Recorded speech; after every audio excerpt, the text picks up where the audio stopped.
Hi everyone, and welcome back to this episode of Rank Masters.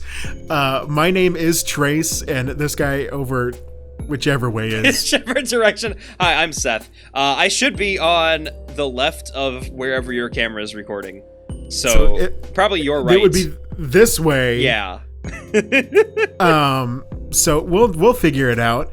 Welcome back to Rank Masters. This is where we take a list on the internet and we go through it and we decide if it's good or not, and also have fun commentary and tangents along the way. It's mostly fun commentary and tangents. We we throw in the is it good like at the very end, and that's pretty much it.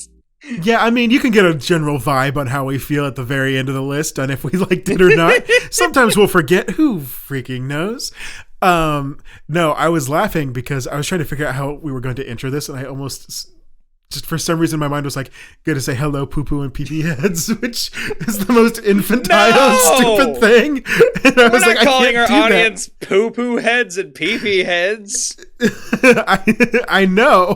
That would be funny, for some reason, though. That just hit my mind, and I was like, do I say it? Do I not? And I was like, no, we're going to nix it.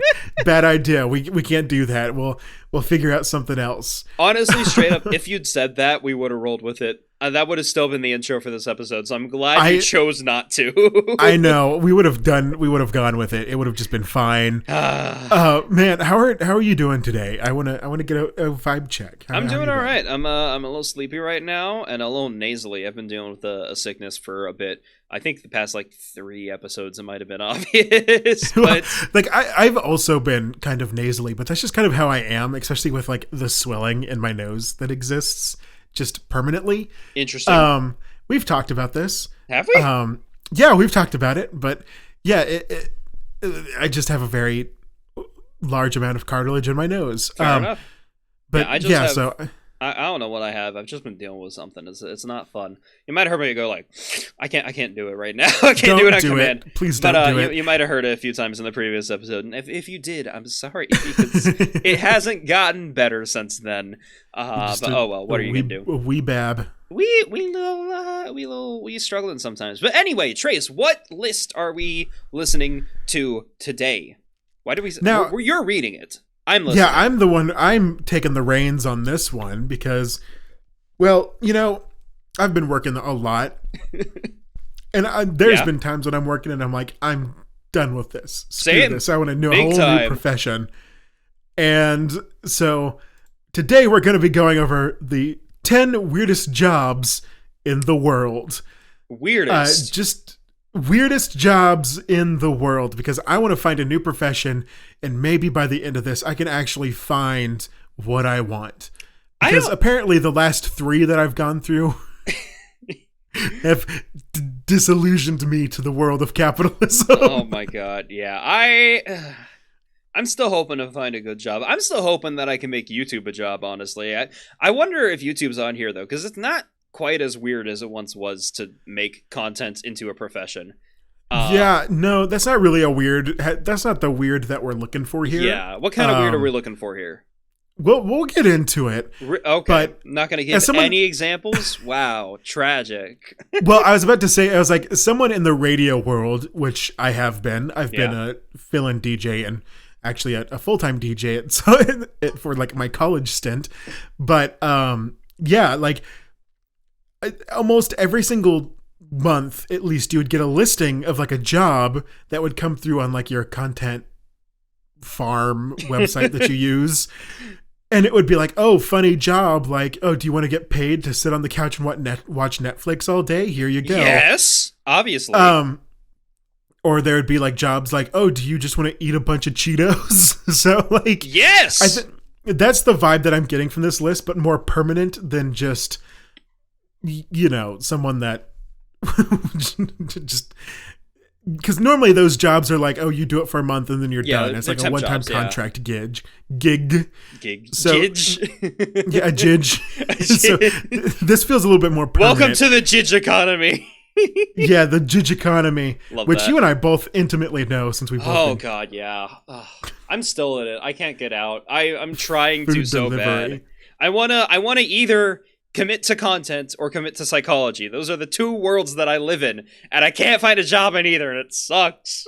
Okay, before we get into this, I want to ask, do you have like a weird story of when you were delivering food? Like, what is a memory that just sticks into your mind? Oh, okay. So I have a few weird stories, and I don't want to like be too revealing with them, but I live in a college town.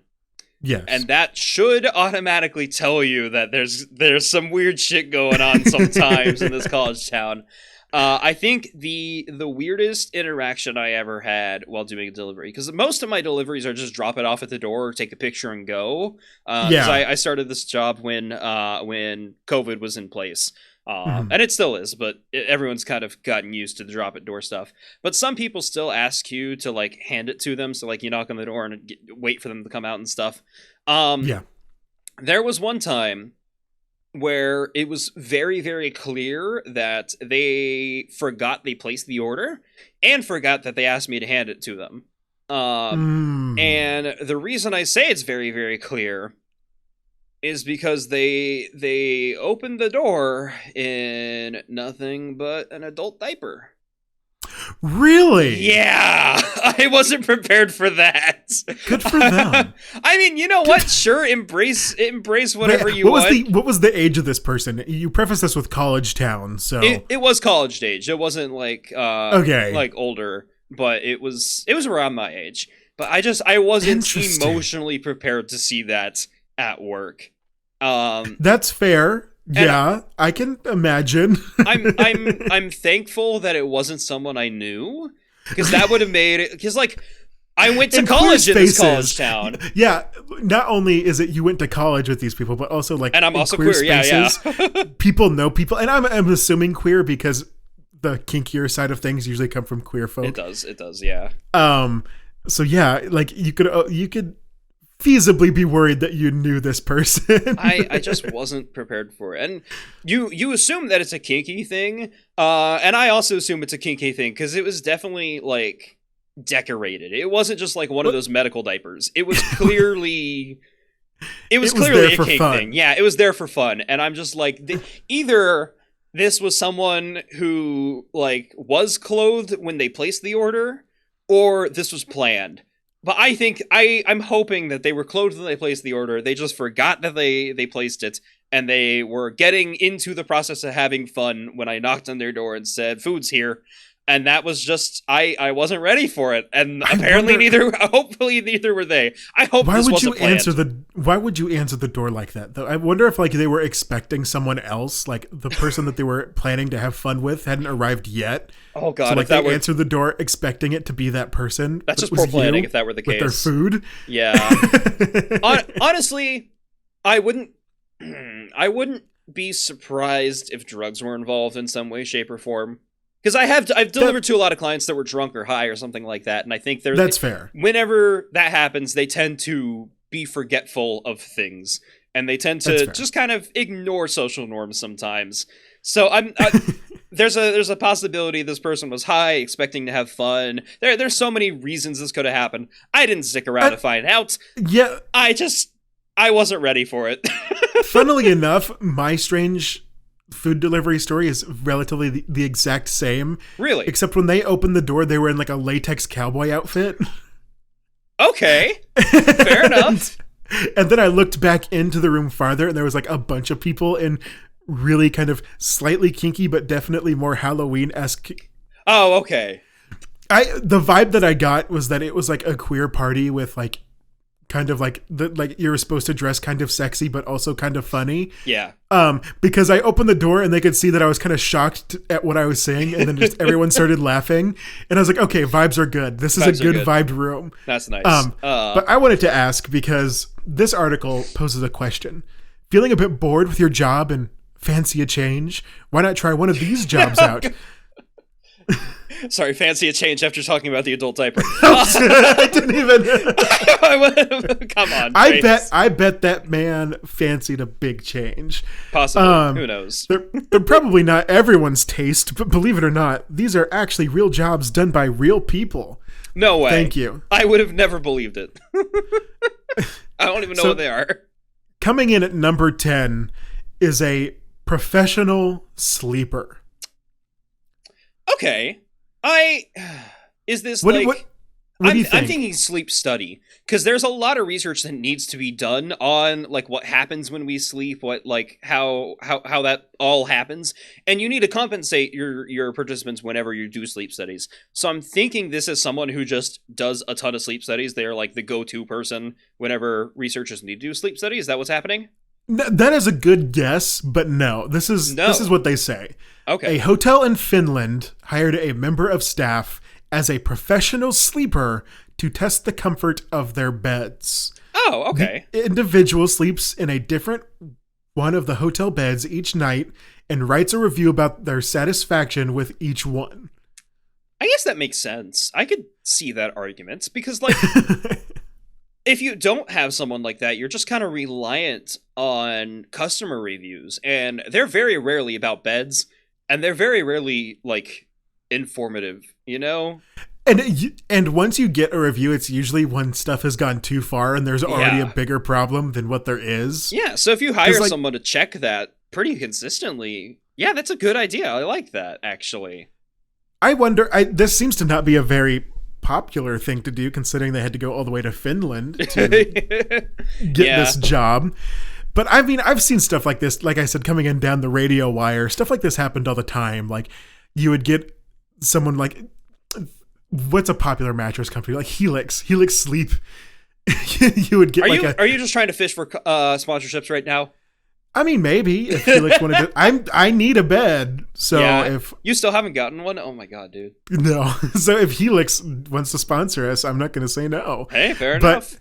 Yeah, like there would be job descriptions that would come down and be like, "Oh, test our new bed prototype for like a month." But this seems to be pretty permanent, where this person just rotates on the beds throughout the entire hotel every night. What would suck about this job? I assume it doesn't pay very well. I assume it pays minimum because you're not doing much work. Yeah, the thing that would suck the most is you're sleeping in a different bed every single night, and you can't like sleep at home. Yeah, that's true. But I mean, I'm assuming there's a weekend. If you're yeah. But like, you can't have a family with this. Possibly. I assume you get to go home during the day if your work is at night. Well, I mean, you also have to write the review afterwards, and I mean, I guess you could write the review from home. I can write a review of a bed in like an hour before leaving the hotel. Like, that wouldn't be too hard. But like, most of family time happens in the afternoons and the mornings, and you're going to be over at your little hotel getting ready for bed at those times. No. Yes. I mean, okay. So by family, are you talking like with kids? With kids? Yeah. Yes. Kids are in bed by like 8. If I were doing this job, I wouldn't be at the hotel until after they're asleep, you know? But how long is the commute then? I don't know. I assume you live near the hotel. Or you just live at the hotel. Maybe there's just one area of the hotel that's dedicated as an apartment instead of a hotel room. Who knows? And it's for your family to live there? And it's for your family. Yeah, it could be. If that was the case, that's like some Sweet Life of Zach and Cody. And I would be down to do that. That would be fine with me. If this hotel can afford a professional sleeper, I assume they can afford a single room or like a nice suite to serve as an apartment for a family. You know, that like, this seems like a pretty high-end hotel. Can we go back to Sweet Life with Zach and Cody? Because I've never watched the show, so I won't be able to contribute. I'm gonna be really honest. You never watched the Sweet Life of Zach and Cody? Well, I know that Zach and Cody had a few shows. Was the Sweet Life the cruise one? No, there was the Sweet Life of Zach and Cody, and then there was the Sweet Life on Deck, which is the cruise one. Yeah, the Sweet Life of Zach and Cody. They lived in their mom was like the lounge singer of the hotel. Okay. So I'm assuming they got comped a room. And they just stayed in the hotel 24/7. Like, that's where they lived with their mom, who worked at the hotel. And it seemed so goddamn cool. I wanted to live in a hotel so bad. And like, this also came from the fact that like my family did not travel a whole bunch. So like, hotels seemed mystical and fun to me. Hotels are cool. I'm not gonna lie. Yeah, honestly, that's kind of still the same way. I still kind of true. like the hotel vibe. It still feels kind of mystical and fun. Like, ooh, what am I gonna find in my bed? Well, not in that department.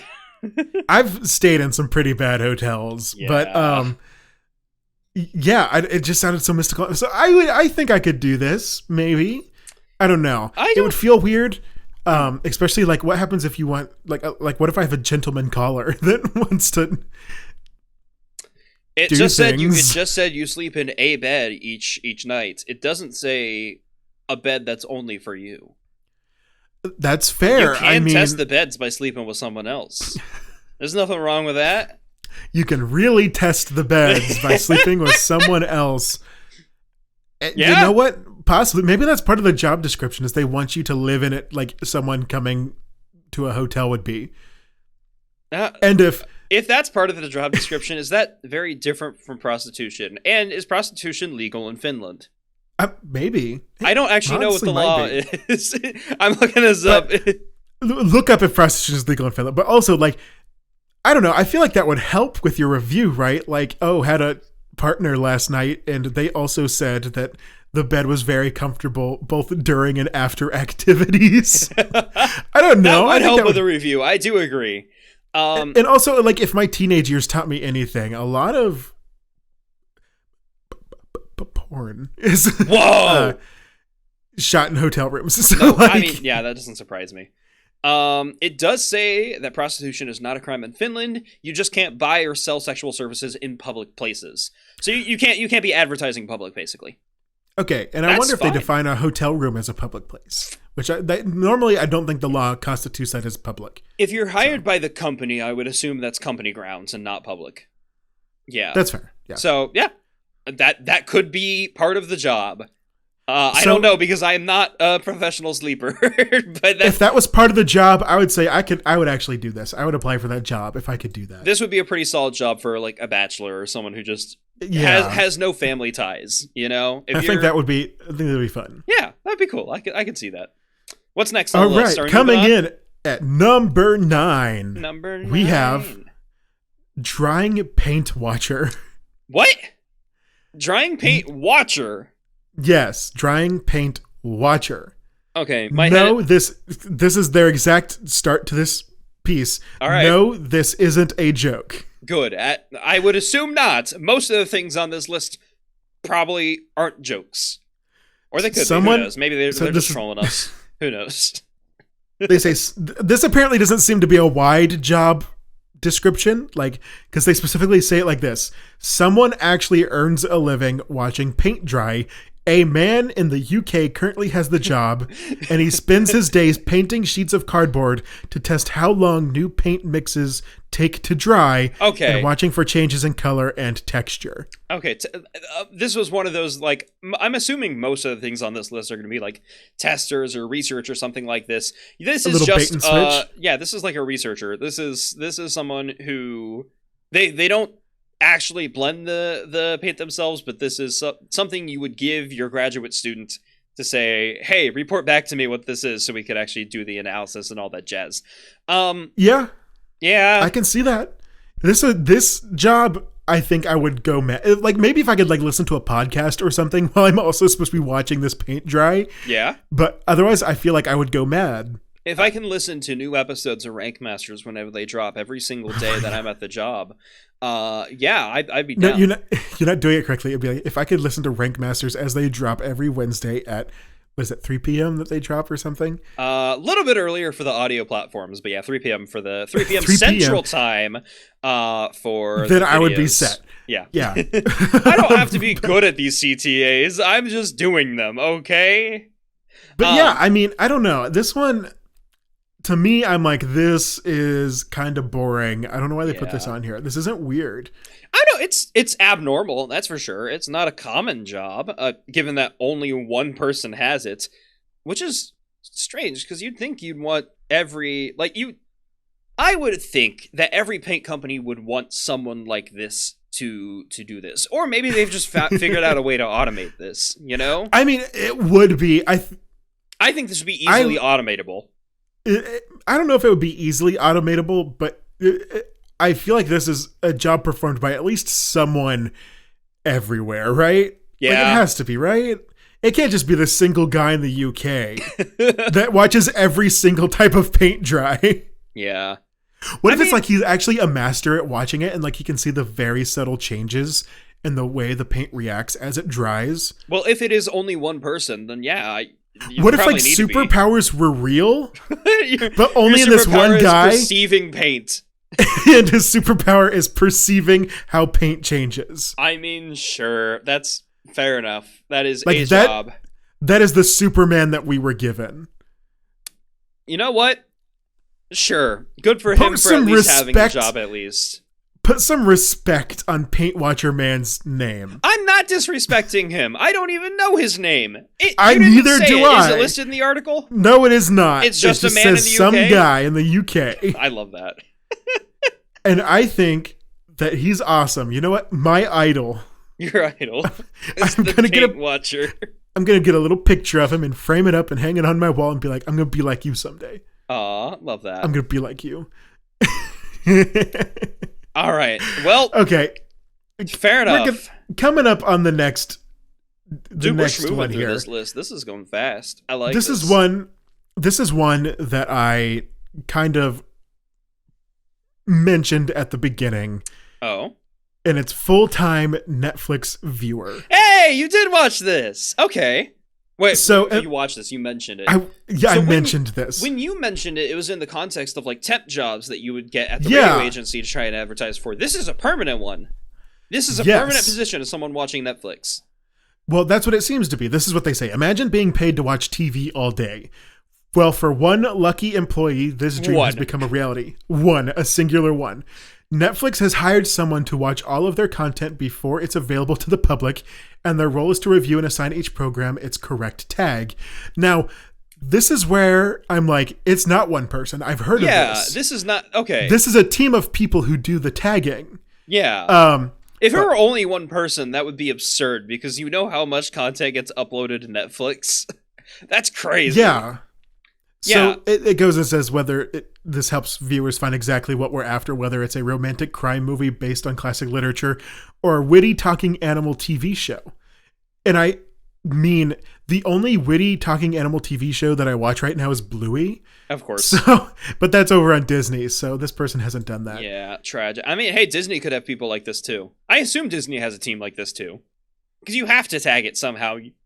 You have to say this is part of certain categories, because like, you know, how else is it going to wind up in the Marvel behind the scenes collection, or the Pixar collection, or the witty talking animal collection? You know, that's fair. I think there's less versatility over on Disney Plus. That's true. Yeah, it's abysmal to kind of navigate Disney Plus. They really need to get their UI fixed because it's really kind of bad. Yeah, but Netflix has it like broken up so much into different tags that Netflix is kind of overwhelming with how much there is. Yeah, it's a little overwhelming. There needs to be like a sweet middle ground. Yeah. But I mean, I could be a Netflix viewer, except I get tired of watching TV so quick. Yeah, especially since like I assume you would need to watch the entire show. Like if you're watching TV shows as opposed to movies, I assume you need to watch every single episode before you can move on to the next project. And tag the show as a whole, and then also each individual episode. And I'm like, I would get so bored. That would be boring. You know, honestly, I don't think they would watch I think they'd watch 2 or 3 episodes and then move on. No, because I feel like you can get the gist. I think you can get the gist of what types of show you're watching just by the first 2 or 3 episodes. Well, don't forget how many anthology shows there are, because there are a lot. An anthology, that's a different experience, you know? If you were looking at an anthology show, then yeah, sure, then maybe you're going to need to watch every single episode to categorize it differently. Only you are able to specify that. And what if it's a show like The Good Place, for instance, where just based on the first few episodes, it looks like it's mainly a funny haha sitcom, but as the show goes on, like by the time you get to seasons 2 and 3, you realize this is an enthralling narrative. Like, it's still a funny haha comedy show. It's a funny haha comedy, but it's not a sitcom. And it appears to be a sitcom up front, you know? But it is a sitcom. No. It's pretty sitcom-y. What? When I think of sitcom, I think of like episodic, where you can jump into each episode and you don't need to know the previous episode. You just need to know like the general gist of who the characters are and what the situation is. That's fair. That's what a sitcom is to me. But I feel like if you watch the first few episodes of The Good Place, you can tell that like, oh, this is going to be like slightly supernatural because, you know, they're in heaven. Well, no spoilers. They're in the good place. They're in the good place. And like, so you can tell that. You can tell it's going to be a comedy. You can tell that it's going to be... I don't know. I don't know what other tags Netflix uses. I'm coming up blank here. I really don't know. I think there's so many shows. I gave The Good Place as an example. Kristen Stewart is in that show, right? She's the main. That's her name. I don't know actors and actresses. I'm sorry. Is it Kristen Stewart? Probably. All I know is that the two of the main leads are famous. But beyond that, who knows? I'm pretty sure if they're all in a TV show, they're all famous. I know, but like famous.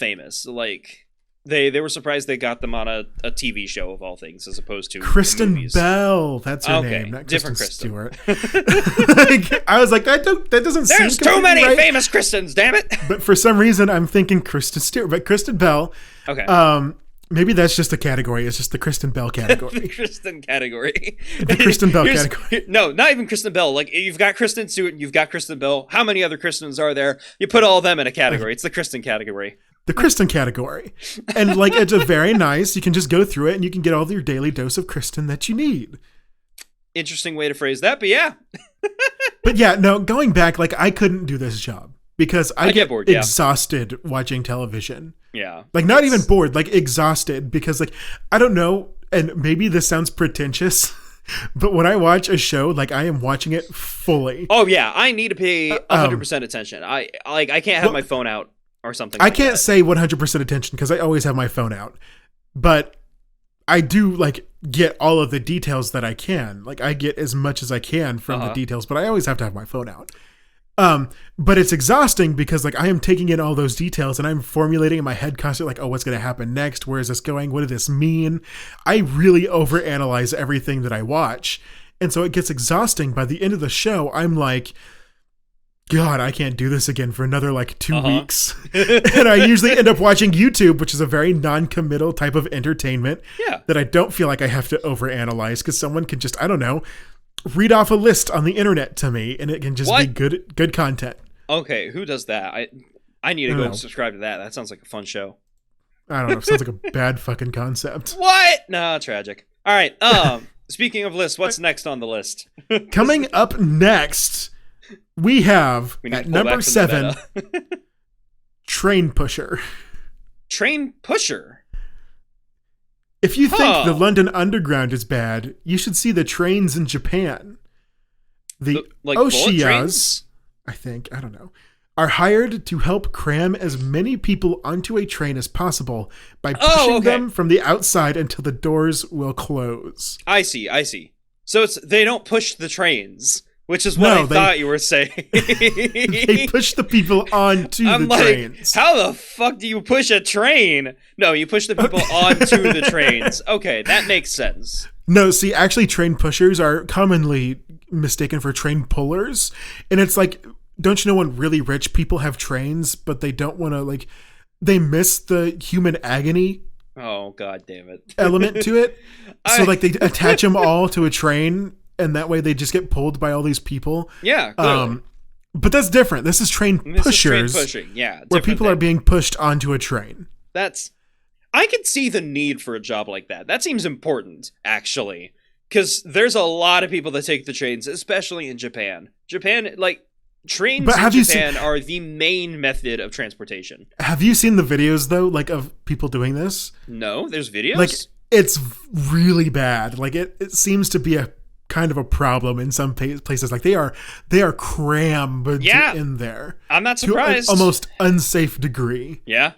Which, I mean, in my opinion, it's better than absolutely no public transit, which we have over here in America. But it can get a little... Actually, you know, I'm going to contact my friend who's from Japan. And I'm going to talk to them about this. You're going to go for the city there and you forgot what it was?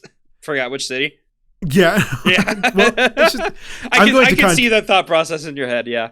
I'm going to contact them and see, like, if this is something they've experienced. Because that's really weird And also, it makes me feel gross because I don't want to be that close to that many people. Yeah, I wouldn't be comfortable touching people. Just in general. Not even the job, just as a train goer. I'd be like, if someone tried to push me out of the train, I'd be like, ew, no. Yeah, fuck that. Like, don't touch me. Yeah, I get it. It would not be... I feel like that would be very similar to an IRS agent and that everyone would hate you.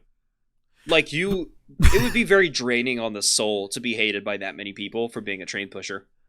I think, yeah. You don't have a positive interaction with anybody. Your sole goal is to forcibly put people on a train and put them in uncomfortable situations. So, here's my question for you. When you went to Anthrocon, right? Yes.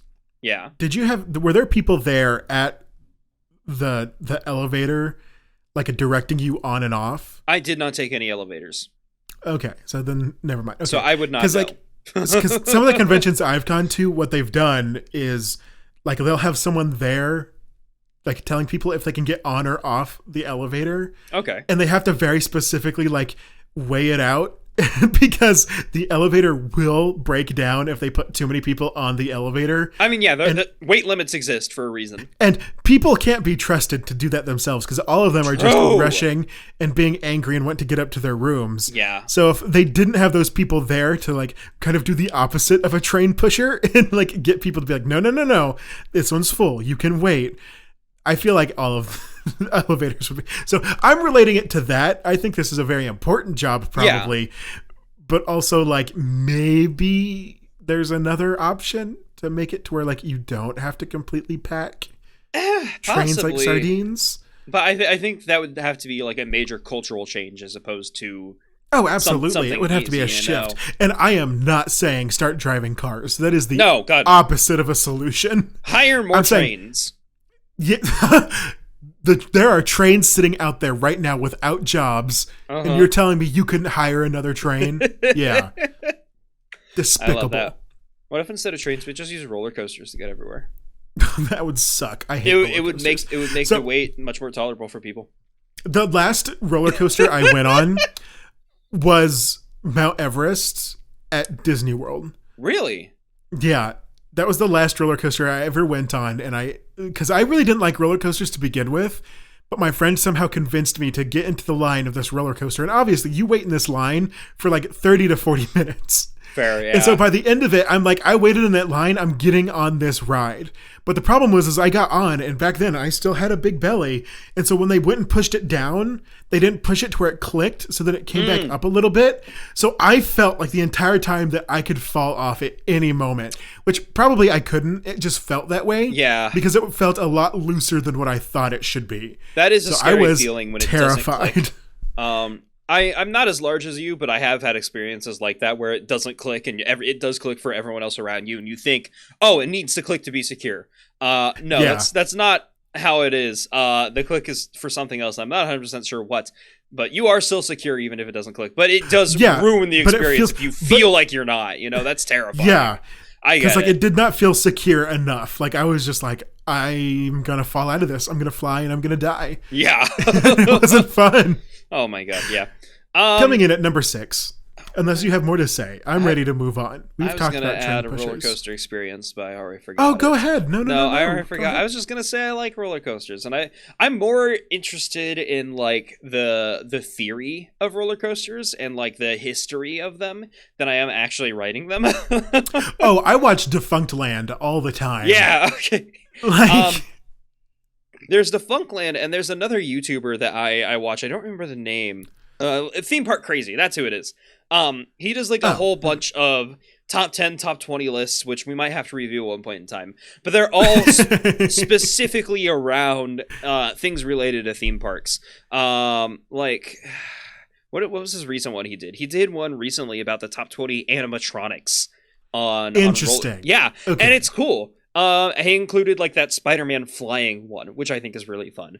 And I just find them fascinating. I love the history and culture of theme parks and roller coasters and all that jazz, and the physics behind it too. Like roller coasters are hard to build, you know. Yeah. But I think that's cool. I watched Defunct Land, and then I watched I think her name was Jenny Nicholson or something like that. I don't recognize the name. she's a very fun like YouTuber, and she talks a lot about like parks because that's just one of her interests. Nice. And she makes like 2.5 hour long videos talking about her experiences going to parks. And she's just a great personality. She's one of my favorite YouTubers to watch, and she doesn't upload often, so it's like always a treat when you finally get to see another video from her popping up. Love that. She doesn't always do theme park stuff. Like there's a video she has where she went and searched for a giant spider, like a stuffed spider. Oh, okay. That still feels like theme parky. Yeah, it's very cute. I really, really enjoy like her entire, because it's very informative. It's very fun to watch, and she just seems like a great personality. Nice. All right. Anyway, coming in at number 6, this is one that you may have heard of before, but it's a professional mourner. Oh yeah, I have heard of these. Okay, how did you call that? How do you know that I've heard of this? Well, because it seems like something that a lot of people think of as a weird job. I don't know. It just seems to have spread around on the internet quite a bit. Okay, fair. What do you know about professional mourners? I know. Well, look something up real quick. I don't remember specifically where in the world, but I know that's a lot of cultures, or maybe it's just some specific cultures. But I know that there is some culture where like the volume at which someone is mourned for when they die influences where they go in the afterlife. So like it's like maybe if they're going to the bad place or hell or wherever, they get like a lesser punishment or something like that. Or if they're going to a good place, you can elevate them by amplifying your voices and stuff. And I think that people were hired to do exactly that. So like add to the volume overall, say like this person was worthy of being cried at a lot and really loudly. Yeah. So what they have here is, it is a tradition in Southeast Asia. A loud funeral will assist the dead as they travel to the afterlife. So professional mourners are hired to cry and weep loudly throughout the service. And now they take it all the way to Southeast Asia, but this happens in America too. Is it? Okay, I did not know that. I didn't know this happens in America. Some people, like some families will be like, wow, our person that we're remembering is really shitty and they don't have a lot of friends. So we're going to hire some people to cry. Or, you know, sometimes I think a church will hire someone or something. I don't know. It's not as common over here. That makes sense, yeah. The thing that I had to look up was there's a specific word for a keener, an Irish keener. Huh? That sounds like a slur, first of all. It means like a wailing mourner. Oh, okay. Fair. And the reason I brought this up is because you know me. I love supernatural things. I love all that random stuff. We have discussed this in previous episodes before. I think our first one, right? Bless you. Thank you. I thought I would be the first person to sneeze in this episode. Okay, sorry. What did you say? I was gonna say, yeah, we've talked about your supernatural stuff, but we haven't talked about keeners. Yeah. Okay. So a banshee, you've probably heard of, right? Yes. So there's an old theory that like keeners from Ireland would die and they would become banshees, because what a keener is someone who goes to a funeral to help mourn, and they weren't really like, I don't think they were hired. I think what they were is just like they were expected to come. They were just really enthusiastic about crying over dead people. This is my passion. Well, it wasn't even like crying. It was like, from what I remember, it was like described as like a rhythmic hum. Like it was almost, it was like a chanting, like it was to help the dead pass on. Like, but they were, you know, they were also always at funerals where people are wailing and crying, so they probably got associated with all of that too. That checks.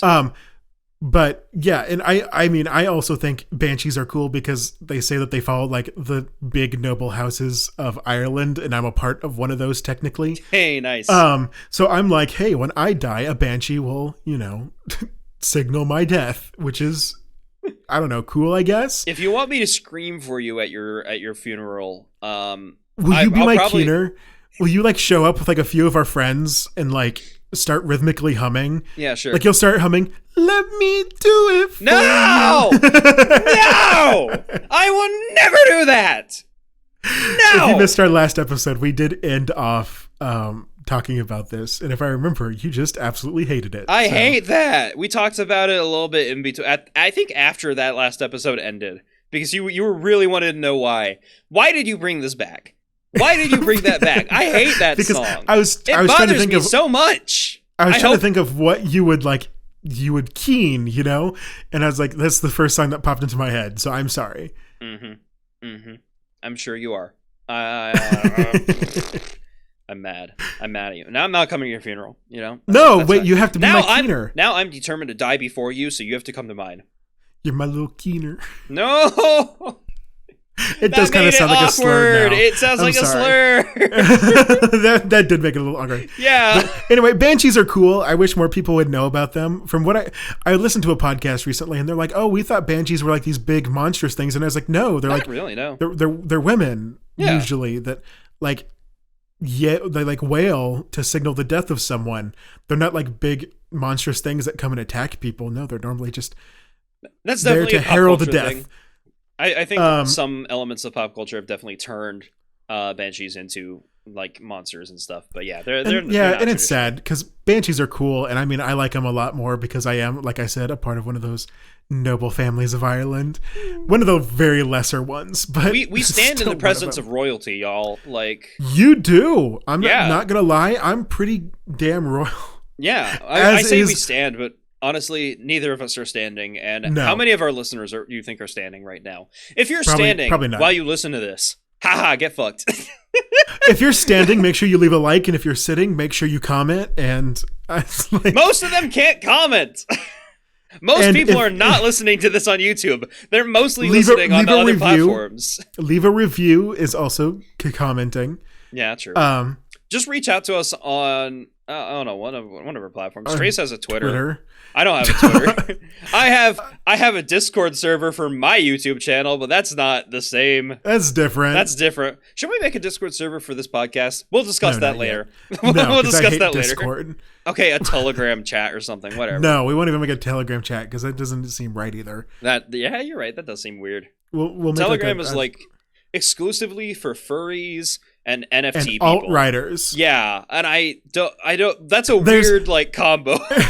There's like you either get your crypto people, your furries, or your right-wing conspiracy theorists. And that's what uses Telegram. I don't know why. It's so strange. Oh well, what are you gonna do? It's better than Kick. It's so much better than Kick. Oh my fucking god, it's so much better than Kick. God, the dark days. We should find a ranked list of all the anonymous messengers. Just like oh my god. The shitty messengers throughout history. Okay, we'll save that idea for later. For now, do we want to move on with a weird jobs list? I think we can go on to the next one. Okay, what's number next? 5 coming in, we've got snake milker. I assume it's not real milk. I assume this is the venom. We're gonna get out the snake titties, or as I like to call them, snitties. Hey! And we're going to milk these goddamn snakes. I love that. Yeah. What they say is not for the lighthearted. The job of a snake milker is to collect the venom of poisonous snakes, which is wrong. People are gonna roll their goddamn eyes at this. It is a venomous snake, not a poisonous snake. Yep. In jars to use for anti-venoms. Also anti-venin, and other medication. Thank God someone's brave enough. I mean, I've seen a lot of videos of this process. It's very. So have I. It used to be popular on TikTok. I don't know why it's kind of died down, but you literally just kind of get a jar, put something that they could bite into over it, and then you just kind of. Just kind of push them together and make them bite the jar. If you want to see a really good video on this, I love this channel so much. Snake Discovery. I mean. I don't want to give an endorsement because I don't know them personally, but Snake Discovery did a video of a local anti-venom collector in their area.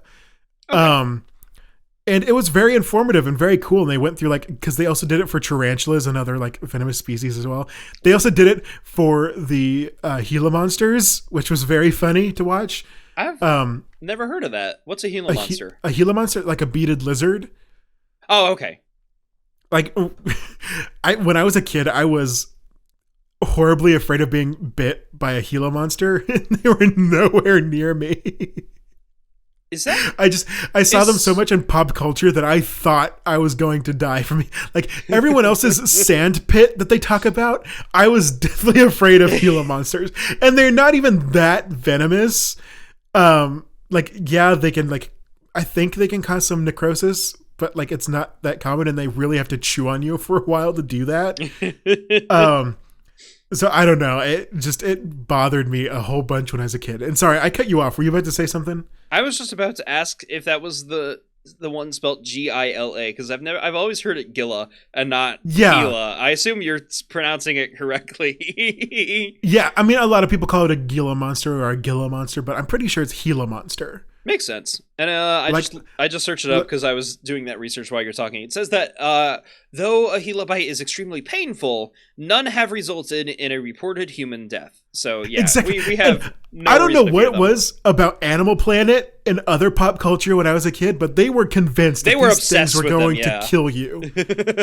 And I was deathly afraid. And I grew up around rattlesnakes, right? True. And I wasn't even as afraid of rattlesnakes as I was a Gila monster bite. And like I was maybe finding 2 or 3 rattlesnakes a year when I was a kid, because like we've mentioned before, I lived out in the country. That's just where they are. But anyway, yeah, I mean I would do this actually if I could get my venomous snake handling license. And you just have to be smart and careful with it. This doesn't actually sound like that dangerous of a job if you know what you're doing. Yeah, I'm actually like, I would be down to be a snake milker. Yeah. I love myself some snitties. So. All right, moving on real quick. Okay. What was that, moving number 5? On.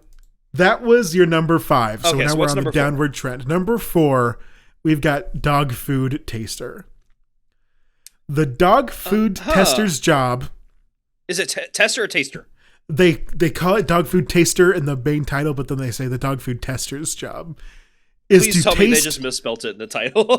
is to taste new dog food products, including bones, tinned meat, and biscuits. They do this to test for flavor and texture in comparison to rival dog food brands and human food.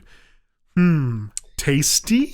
I don't. That was them, by the way. In terms of dry food, I don't think I'd have a problem with that. I think dry dog food it's all right. You know. I thought you were about to say it's tasty. No. Dry dog food, pretty damn good. I wouldn't actively seek it out at any point in time, but like texture wise, I don't think I'd have a problem with the dry food. Wet food, however, that seems like a weird experience. Ugh. We'll probably skip this. Like, we'll probably go through this one really quickly, because when I think about like the wet food part of it, it really does create a visceral reaction for me. Like, it is not good. But dry food, I'm pretty sure I used to eat dog food when I was a kid. Wait, really? Like, I'm pretty sure I used to do that. And now look at us furries. I know. I'm pretty sure. I am like 90% sure that I may have. Like, I don't know. I can't give a definite answer, because it's like one of those things in the back of my mind where I'm like, I feel like I did that as a kid, but I don't have a specific memory of actually eating dog food. I don't either. I know I used to eat like a lot of things. I was obsessed as a kid with eating plastic. I don't know if I've ever told you that story. No. What? Yeah. So like in this, I say as a kid, but this was through like beginning of high school. In middle school, I ate just my lunch card casually throughout the year. Like I just nibbled on it through pretty much the whole thing, and by the end of 8th grade, by the time I was moving on to high school, all that was left was the barcode. Really? Yeah. I think for me though, I have an excuse. I'm autistic. It was a sensory thing for me. I like chewing on hard plasticish things, like my nails too. My nails aren't painted right now. I'm sorry, I'm naked. But like I'm naked. But I paint my nails every now and then just to stop myself from biting my nails. That's I mean, fair. The joke I was going to make is like, all of us right now are concerned about microplastics, and you in high school were already jumping to the macroplastics. Like, you were ahead of the curve. Ready. You're like, I am training my body to be able to process these. I know what's about to come. I'm like that one guy.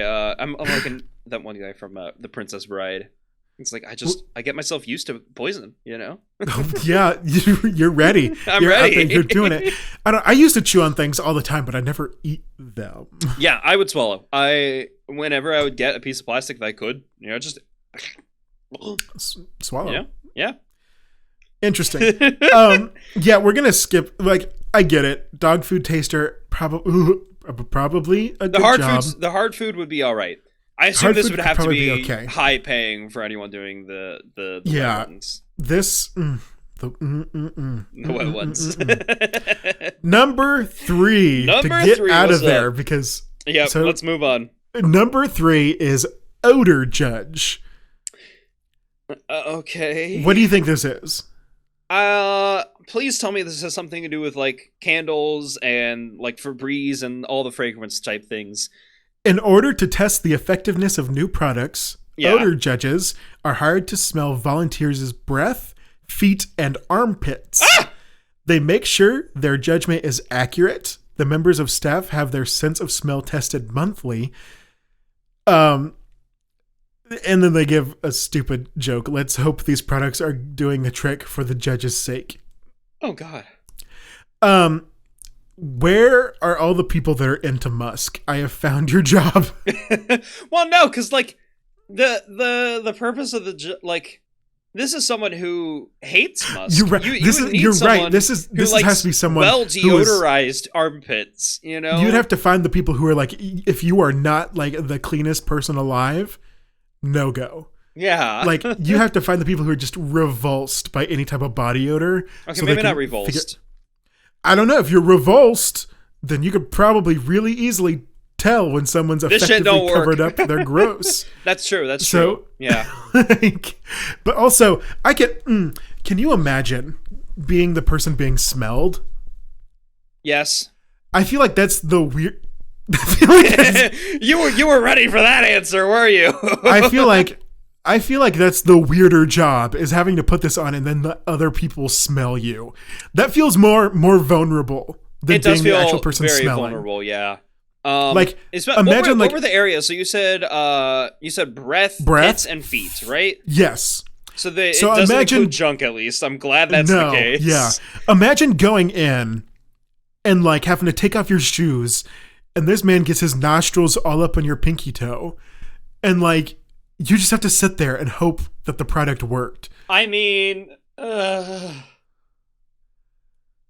people that like that. I know that's where you get the foot fetish people, you know. This is not a the job. sniffers, but the product testers, the people who want their feet worshipped. The people who want their feet sniffed. Weird. Yeah. I'm sorry. I don't kink shame except for people who like feet. If you are into feet, there is something wrong with you. Okay, yeah, let's not alienate half of our audience right here. You're gonna tell me that half of our audience is feet sniffers? Like, I know for a fact there were 2 feet sniffers who told me that they enjoyed our first episode. Oh my fucking God! Oh no. We're already turning into a feet sniffer podcast. I know for a fact that you know one of them. I know. Yeah, you know. Like, I have friends who have conveyed in me some of their interests. Yes. Same. And I'm here to tell them that they are filthy, disgusting little pigs, and they need to figure out what's wrong with them. Joke's on you. They're actually also into humiliation. Oh yeah, they're actually into degradation as well. So no, but I think. Okay, feet and pits, that would be awkward. It would definitely be more intimate than just normal interactions with other people. Breath is another level, though. Like someone getting their nose right there in your mouth, like that's kind of no, just their nose, just their nose. How is this the second time that Vor's been mentioned on this podcast? What if they just crawl up in there? No, stop it. No, yeah, I don't know. I feel like it's more. I think the list is wrong, and it should be the people who are having to test the products are the ones who are being the more vulnerable side of things here. Both of those are pretty weird. Yeah, I wouldn't be comfortable in either role. All right, but you know what? So be it. Let's move on. At number 2. Number 2. Let's go. Marmite taster. Ew. That's just dog food. They say you love it or hate it, and in the case of St. John Skelton. So we actually get a name this time. He really takes his appreciation for it to another level. So this is just one person who formerly tasted Marmite. let me continue. As a part of a team of Marmite tasters, he is responsible for checking each batch of Marmite, like if the texture is correct, the consistency and the flavor. In the 30 years he has been working there, he has eaten around 3,000 jars of the stuff. Weird. Marmite taster. And this is a saint? No, wait. You said Saint John's skeleton. Skelton. Wait. Saint John's skeleton. Is this a brand? No, you said he. He said he's part of a team. Is this the name of someone or is this a brand? I don't know how to feel about this. Either way, I've tried Marmite. I'm not keen on it. I think this seems like a name. Like, is this man actually, like, has he been, like, does he have a sainthood? I'm looking how Skelton. He's not even died. Skelton, like Skelton. St. John's There's Skelton. no second E? Okay. No, Skelton. John Skelton. St. John Skelton. John Skelton the sculptor. Okay. Is he? Has he? Oh, he's retired. Fuck off, Yahoo! I don't give a shit. Everyone refers to him as Saint. Has he been sainted though? Okay, so apparently the last one is sanctified, is what I mean. But well. So according to this Yahoo article, I'm also on Yahoo. It says he loved it. With the Marmite's chief taster retires after 42 years and 24,000 jars. Oh my god, that's crazy. So wait, apparently he lives in the Vatican. So he might be an actual saint. No, because you cannot get sainthood until you're dead. Yeah, you're right. That is true. So but why he is lives he in just the referred Vatican? to as saint? Maybe his first name is literally just Saint John. I mean, hey, possibly. Who knows? There's pictures of him on this article. He looks old. He looks like he's retired now. He looks like Tom Baker from Doctor His Who. new replacement is Bradley Broadhurst. Bradley Broadhurst looks like the personification of SpongeBob. You're right. Yeah. Actually, really accurate. Honestly, look him up right now. It's Bradley, so it's BradleiGH. Broadhurst. Broadhurst. Look that up and tell me he doesn't look like SpongeBob. And like that's not a diss. He's like he's a looks cute looking dude. I like him. But he looks like SpongeBob. Am I learning from this that I think SpongeBob is cute? I hate that revelation. I don't like that, yeah. I think if SpongeBob were human, he'd be cute. As evidenced by Bradley Broadhurst, who looks like human SpongeBob. So what you're telling me is that if you eat a deal of... Okay, sorry, I'm going back to the Marmite guy. Okay, if you eat any deal of Marmite, you're telling me that this man has tasted it before me? It says that he tests each batch, not each jar. That's so... I mean, the jars have to come from each batch, right? But I assume like they take one random jar from each batch and say. Oh, that makes so much more sense. I pictured this huge vat. He just takes Marmite, a spoon of every single jar. No, like I'm picturing like this giant vat of Marmite, just like huge, and it probably like they have like a comically large spoon that they're mixing it with, and like they lift it up, and he has to take like a little every single batch. Just to make sure, and then it like it gets put into the jars. That's what I was picturing in my head. That would be hilarious. So I assume they jar it first, and they pick a random one, and that random one is the jar he tests. That would make sense to me. I didn't think there was a giant spoon for anyone coming after me. I thought like it was just they would get a little bit spoon from the vat. I did picture a giant vat of Marmite though. That was correct. That was what I was picturing. Oh, I love that. This is the vat of acid that Joker fell into. That's how he just became a vat Joker. of Marmite. It's a vat of Marmite. You know, Marmite turns everyone into the Joker. Marmite turned me into the Joker. I want that op-ed coming from Yahoo News. Oh, no. All right. Well, that's enough of that. Thank you, St. John Skelton. No, we're not done? I thought we were moving on to the last Mr. one. Mr. Marmite. I mean, we can move on to the next one. I'm still so confused. Have you ever had Marmite? Yeah, I mean, not in a while. How did Bradley Broadhurst get his job? I'm about to do some journalism in here. Oh no. I want to see if Bradley Broadhurst has like a LinkedIn. You want to see his background? Yeah, I want to see how he gets this job. Okay, sure. Yeah, let's find out. He has a Facebook page, Twitter. Keenan Broadhurst, Vice President of Global Marketing. There, I don't think that's I'm correct. Checking his Facebook page. He has he studied at Paulette High School. Does he only have a GED? Possibly. Are we sure we have the right Facebook? He went to high school. And yeah, this Facebook, that's his face. That is 100% his face. Sorry, we're just straight up invested. No, don't do that. Oh my god. Why? I kind of want to be his friend. Of pigs from Farmville from 2009. He doesn't use Facebook often. Well, I mean, it looks like it's privated, so a lot of the photos have probably been privated. Yeah. I like his little kitty.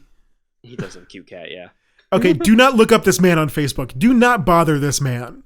Yeah, just look that he looks like SpongeBob and he's kind of cute. And then, I mean, it also looks like he may have a girlfriend. So I'm sorry, he girlfriend. does have a girlfriend, or wife, or fiance. I guess I don't know. Well, they posted baby pictures, so something intimate. Wife. Yeah. I'm just gonna go with wife.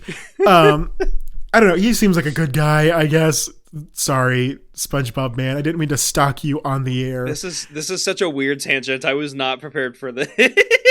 That's this whole show, baby. Okay, let's go on. We've got number one. I'll probably forget to do this. I could just edit a picture of him into the video on YouTube. So if you're watching on YouTube, you could see the picture and then not do the investigative journalism that we just did, because unless weird. Seth forgets. Unless I forget, or unless you're listening to the audio version.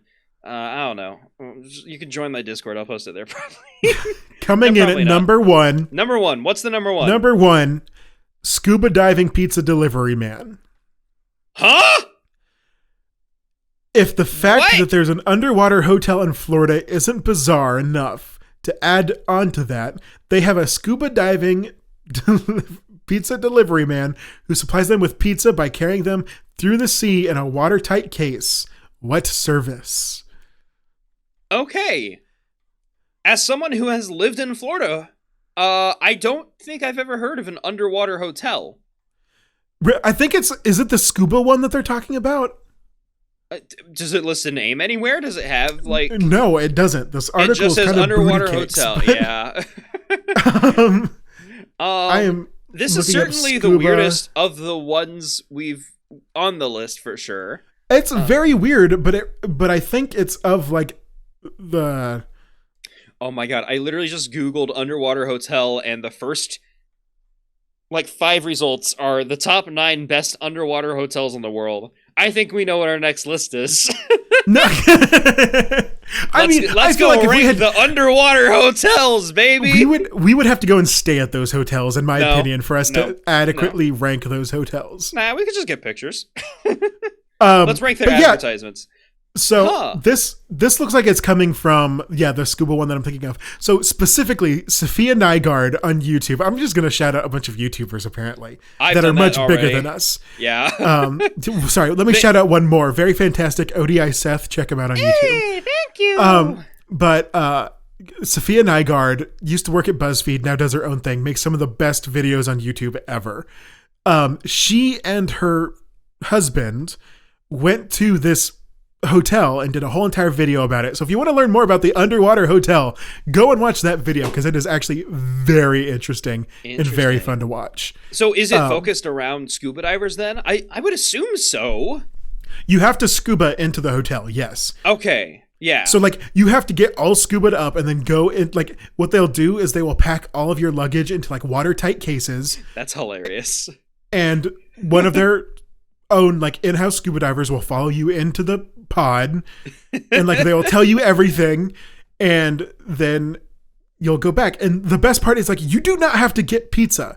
For some reason they say pizza, but in the video with Sophia Nygaard, they like deliver chicken or something. I mean, if they just put delivery person there, that would be a little bit more boring than pizza delivery. I understand wanting to specify pizza on this list. Gotta get those sweet clicks with the SEO. Like people are looking up more pizza. Who isn't Googling underwater pizza delivery man? I mean, that's, right there. at the top of my mind every time. Like every time I pull up Google, that's the first thing I think of. I'm like, I want to find out. Do you have like one of those things in your mind, like if it goes blank and you've like pulled up Google, like you just type it in? Do you have one of those? Yeah. Huh? What? If your mind goes blank. If your mind goes blank, like you've pulled up Google to search something and you forgot about it. But then you just find something else that pops in? Yeah. Or you just have a specific thing that you automatically go to? Yeah. Is there like an autofill section of your brain that's just like, oh, just type this in? Like, do you have one of those? I do, but it's not safe for work for this website. Interesting. Okay. Mine has always been, funnily enough, Pokemon. We just did an episode of Pokemon. That makes sense, yeah. But also, scarily, help also happens a bunch. You just Google the word help? Help. Yeah. I just Google the word help. Fair enough. It just, like, and it's not like my brain is actually wanting me to go to a specific website or anything. It's just like, that's what my fingers, like. You just want help figuring out what you were thinking of. Well, like, it's almost muscle memory that my fingers just type it in. So, like, it'll either type in Pokemon or it'll be help. Interesting. Or it'll be underwater scuba delivery man. Apparently, that was really burned into the muscle memory. Now. Yeah, obviously. For me, I just type the letter F and let my browser autofill because it knows where I want to go. Oh, this reminds me. This is gonna be a short conversation. Sorry, because we're running out of time. Yeah, we are. But we're like an hour already. So when I was a kid and I was first going through puberty and I wanted to look up naughty things. Yes. I was talking to my friend and I was talking about how hilariously broad those search terms would be. Like, elaborate? What do you mean? And you would just type them in the Google bar. Yeah. Like I would look up like gay P-word comic, right? Like, okay. See if I could find something like that, or like, and I would just type this shit into. Pretty easily. You can, yeah. But I would just type this shit into Google, and it's hilarious. Like I don't know, the difference of how to get this type of material. This feels, out of all the things we talk about, for some reason, this feels the most vulnerable. Revealing. Yeah, I feel very vulnerable right now. We Thank you for don't have listening. to keep going. We can stop right here. But it's very funny to look back on the habits you had as a very hormone-ridden kid and how you chose to try to find ways to relieve that tension, I guess. I don't know. It's very weird. Yeah. But it just, for some reason, it popped into my head. Fair. I don't know why it popped into your head, and I don't know why we got there either. I don't know how we recover from this. You want to just go back through the list real quick and just remind everyone what the topics were? So on the list from the undercover recruiter, the top 10 weirdest jobs in the world. Number 10, professional sleeper. Yeah. Number 9, drawing paint watcher. Which was number still so 8, funny. Full-time Netflix viewer. Number 7, train pusher. Number 6, professional mourner. Number 5, snake milker. Smoothies. Number 4, dog food taster. Never mind. Number 3, odor judge. Number 2, Marmite taster. Number 1, scuba diving pizza delivery man. You know, what's your next job? In terms of how that's listed, I think this is a pretty solid list. I think odor taster should be below the Marmite one, but like it should be number 2, I think. But ultimately, pretty solid list. Pretty solid list. Out of all of them, which one, like, you had to choose one of these jobs off of there, which one are you going to? I honestly, either professional sleeper or snake milker. I think either of those sound fun. Snake milker sounds like a lot of fun, actually. Snake milker, I think that would be the one I'd choose. Snake milker is probably my job choice. Yeah, I would have some fun with that. But if it weren't available for me, or if I couldn't get the license or something like that, professional sleeper could also be pretty cool. It would still be a little weird not really having it. I don't know if I would have opportunities to hang out with friends or stuff like that. I don't know what the living situation is. I would want to know more before applying to it, but I do think that would be a good completely job. Fair. Yeah. Well, thank you all for joining us on our weird job of talking to you through the internet. Yeah, hopefully you all enjoyed. Number 11, weirdest job in the world, talking about ranked lists as a podcast. Ooh, this episode kind of got away from us, huh? The worst is sitting in a room by yourself and just talking. That can be very weird sometimes. As you probably know this. Yeah. Yeah. I rarely ever do collaborative projects, so this has been a nice breath of fresh air change every of week. pace, yeah. Yeah. Well, thank you all for listening, and I hope you enjoy your day. Go and find yourself some snitties to milk, I guess. No. And save the snitties for us. I want to milk the snitties. Respectfully, ask for consent first. Yeah, obviously. And then we'll see you next week for another episode of Rank Masters. Make sure, like, comment, subscribe, do all the review. CTA things, whatever you need to do. Yeah, well, it's been nice talking to you, specifically you. You right there, yeah. Jonathan. And I'm gonna actually include, like, Cynthia. I don't know, Pokemon, obviously. Cynthia, if you're listening. Where did Cynthia come from?